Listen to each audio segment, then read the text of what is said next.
Hi అండి, నమస్తే. Welcome back to mama's kitchen. ఈ వీడియోలో బీరకాయ తొక్కుతో పచ్చడి ఎలా ప్రిపేర్ చేసుకోవాలో చూపించబోతున్నామండి.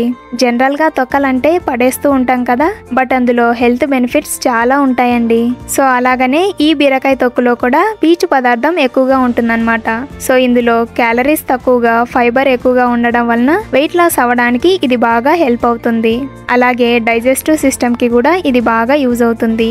ఇంకా వచ్చేసి డయాబెటిస్ ని కూడా కంట్రోల్ చేస్తుంది. ఇలా ఇందులో చాలానే హెల్త్ బెనిఫిట్స్ ఉన్నాయండి. ఇవన్నీ ఓకే గానీ మరి ఈ పచ్చడి టేస్ట్ ఎలా ఉంటుందో అనుకుంటున్నారేమో. మీకు ఆ డౌటే వద్దండి.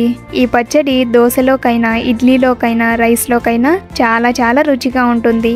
సో మరైతే బీరకాయ తొక్కుతో పచ్చడి ఎలా ప్రిపేర్ చేసుకోవాలో చూద్దాం పదండి.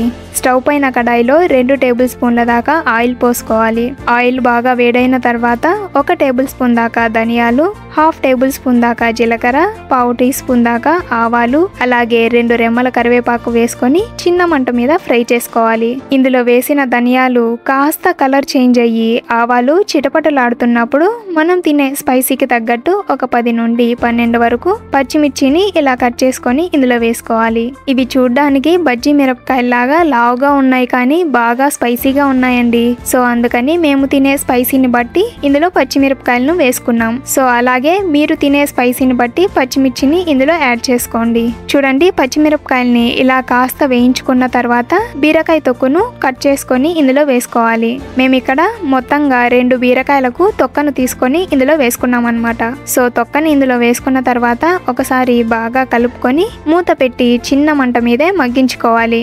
బీరకాయ తొక్కును ఇలా కాస్త ఫ్రై చేసుకున్న తర్వాత బాగా ఎర్రగా మాగిన చిన్న సైజు టొమాటోలు 2 ఇలా కట్ చేసుకొని ఇందులో వేసుకోవాలి. అలాగే ఇందులో 4-5 వెల్లుల్లిపాయలను వేసి ఈ టమాటాలు చక్కగా మగ్గే వరకు ఫ్రై చేసుకోవాలి. మధ్య మధ్యలో కలుపుకుంటూ చిన్న మంట మీదే ఫ్రై చేసుకున్నామంటే టమాటాలు చక్కగా మగ్గిపోతాయండి.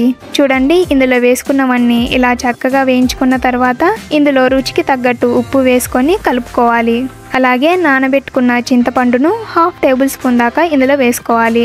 ఆల్రెడీ మనం ఇందులో టొమాటోలు వేసుకున్నాం కదండి. సో మనం తినగలిగే పులుపును బట్టి చింతపండును యాడ్ చేసుకోవాలన్నమాట. సో చింతపండును వేసుకున్న తర్వాత ఒకసారి బాగా కలుపుకొని స్టవ్ ఆఫ్ చేసి ఇది పూర్తిగా చల్లారే వరకు పక్కన పెట్టుకోవాలి. పూర్తిగా చల్లారిన తర్వాత మిక్సీ జార్లో వేసుకొని గ్రైండ్ చేసుకోవాలి. ఇందులో నీళ్లు పోయకుండా గ్రైండ్ చేసుకున్నామంటే ఒక వారం వరకు కూడా ఫ్రిడ్జ్ లో పెట్టుకొని స్టోర్ చేసుకోవచ్చండి. పచ్చడి పాడవకుండా ఉంటుంది. సో ఇప్పుడు గ్రైండ్ చేసి తీసుకుందాం. చూడండి, పచ్చడిని మరీ మెత్తగా పేస్ట్ లాగా గ్రైండ్ చేయకుండా ఇలా కొద్దిగా బరకగా గ్రైండ్ చేసుకోవాలన్నమాట. మరీ బరకగా కాకుండా ఇలా లైట్గా బరకగా ఉండేలా గ్రైండ్ చేసుకున్నామంటే పచ్చడి టేస్ట్ ఇంకా బాగుంటుందండి. సో ఇప్పుడు ఈ పచ్చడిని వేరొక బౌల్లోకి తీసుకుందాం. అంతేనండి, చూసారు కదా, బీరకాయ తొక్కు పచ్చడి రెడీ అయిపోయింది. ఇలా చేసిన పచ్చడి పుల్ల పుల్లగా, కారం కారంగా చాలా రుచిగా ఉంటుంది. మన తెలుగు వాళ్ళకి పచ్చళ్ళంటే ఎవరికి ఇష్టం ఉండదు చెప్పండి. అందులోనూ ఇలాంటి హెల్దీ అండ్ టేస్టీ పచ్చళ్ళంటే ఇంకా ఇష్టంగా ఉంటుంది కదా. సో మరైతే మీరు కూడా ఇంట్లో ట్రై చేసి టేస్ట్ ఎలా ఉందో మీ ఫీడ్బ్యాక్ని మాతో షేర్ చేసుకోండి. ఈ వీడియో మీకు నచ్చితే లైక్ చేయండి, మన ఛానల్ని సబ్స్క్రైబ్ చేసుకోండి. బాయ్.